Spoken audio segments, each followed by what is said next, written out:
Pernah terjadi percakapan antara Umar bin Khattab dengan anak kecil. Anak kecil ini menggembala kambing.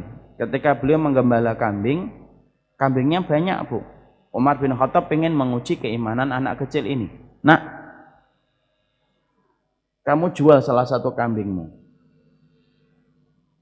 Maka anak itu berkata, majikan saya nanti tahu. Majikan tidak tahu, terlalu banyak kambingnya. Kalaupun dia nanti menghitung kambing ini nanti sore, katakan saja kambingmu ini hilang satu dan kamu tidak bisa mencarinya, sudah mencari kemana-mana. Anak kecil itu berkata, kalau Allah tahu gimana atas apa yang saya jual kepada kamu. Umar bin Khattab dalam hatinya senang. Kenapa? Ini anak yang beriman. Maaf ya Bu, pada zaman Rasulullah urusan kambing aja dikaitkan sama Allah. Itu urusan kambing. Indonesia sekarang ada tsunami, ada gempa, ada longsor. Musibah itu sudah kayak mutiara, Bu, yang terputus. Jatuhnya satu kalung mutiara itu berdekatan. Sudah sebesar itu pun tidak masih dikaitkan dengan Allah. Dan kalau ada yang mengkaitkan dengan Allah itu dibilangnya radikal dan ekstrim. Terus saya berimannya terus gimana coba? Kalau ada orang mengatakan gempa, nah itu peringatan dari Allah. Yang mengatakan peringatan dari Allah itu sekarang disebut tidak nasionalis. Terus saya berimannya terus gimana saya ini? Kalau urusan kambing pada zaman Umar bin Khattab saja, itu dikaitkan dengan Allah, itu urusan kambing. KAMBING, kambing. Itu dikaitkan sama Allah. Loh, urusan kita hari ini itu tidak dikaitkan dengan Allah.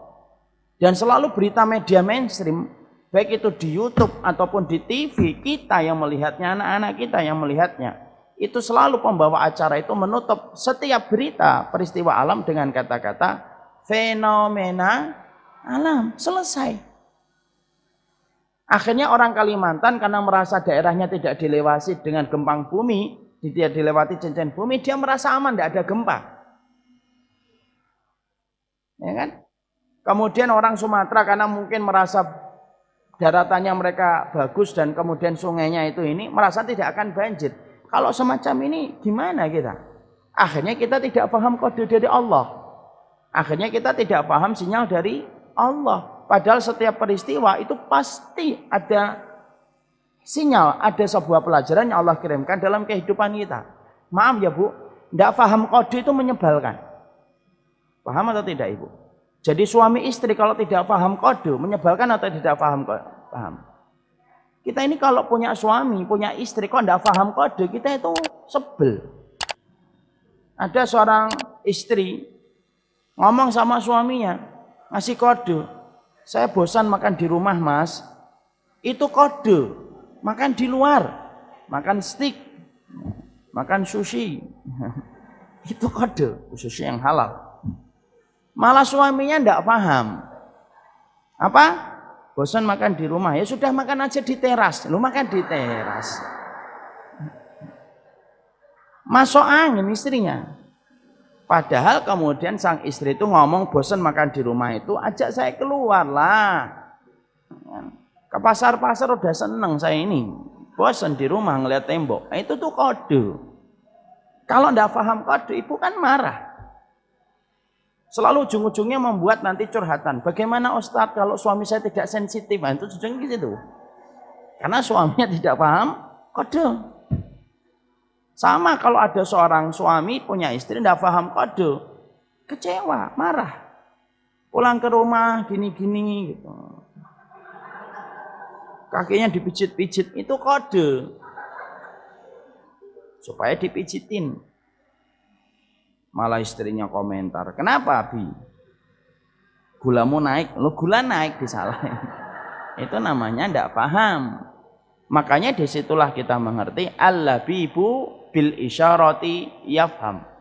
Makanya ada kata-kata hikmah dari para ulama terdahulu, dari para salafus salih, al-labibu bil isyarati yafham. Orang pintar itu satu kode faham. Makanya kita kalau mendapati peristiwa ini harus kita kaitkan ini kepada Allah. Ini apa ini? Kode yang Allah kirimkan ini apa? Supaya jangan kita bingung gitu loh. Dan sekuler gitu. Sekulernya kita ini sudah parah gitu. Sehingga kalau ada apapun gitu, kita kaitkan dengan agama itu seakan-akan kita radikal. Homo, kita ngomong tidak boleh, haram. Yang ngomong homo haram itu disebutnya tidak menghormati HAM. Ini bingung saya. Dan ketika orang yang kemudian mengatakan dan menuduh orang radikal yang mengatakan homo itu dilarang, dituduh radikal, dituduh kemudian tidak nasionalis, tidak menghormati keberagaman di antara masyarakat gitu.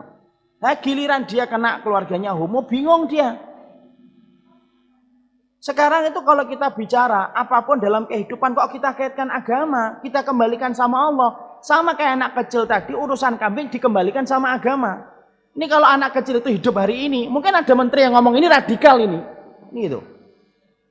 Gimana sih? Ini cara berpikir kita sekarang dibolak-balik gitu. Ini nggak bicara masalah pemerintah, tidak pemerintah loh ya. Saya bukan masalah bicara itu. Kita bicara tentang fakta di masyarakat. Mungkin kita pelakunya. Nggak usah ngegas, Ustaz. Saya nggak ngegas ini. Karena sudah jengkel saya itu. Setiap bicara tentang agama dikit kok disebutnya radikal. Setiap bicara agama disebutnya radikal. Kita kembalikan sama petunjuk. Fungsinya iman tuh ngapain kalau kita beriman tidak pakai petunjuknya Allah? Makanya kalau ada orang muslim kok suka sekali dia menghina syariat Islam, kok suka sekali dia mengomentari ayat-ayat Allah. Selalu berkata kalau Islam sudah tidak lagi indah menurut kamu, nah ngapain kamu mempertahankan Islam sih? Kadang-kadang kalau nurutin marah gitu. Tapi saya lagi nggak nurutin marah.